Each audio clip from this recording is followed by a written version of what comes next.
So in our house, we have the kissing bush and we have our Christmas tree. But a long time ago, before Christmas trees, kissing bushes were what would have been in people's homes. And then as Christmas trees became more popular, kissing bushes became less so.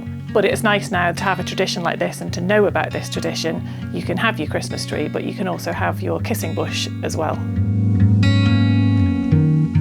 It's really nice when we put the kissing bush together that we start off by going out to collect the greenery. So we've gathered willow, holly, ivy. Sometimes you get different little bits of dried shrubs and things.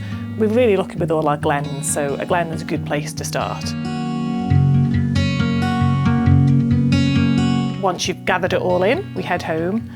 Now, I'm lucky because I had some willow, so I was able to put some willow together and make the wreath. I mean, you could use anything really, but once you've got the willow done, it's adding all that beautiful greenery you've collected.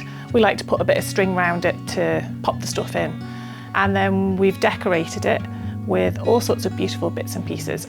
I try and keep stuff through the year, and bits like if we've got oranges or bells, and it's good if you've got some ribbons or bits and pieces that mean something to you, and you can add those on as you go. It kind of symbolises sort of community and people coming together and that real Christmas spirit. So the act of going out and gathering the greenery, decorating it, hanging it up, having it somewhere prominent in your house, you feel that maybe you've really sort of embodied that Christmas spirit.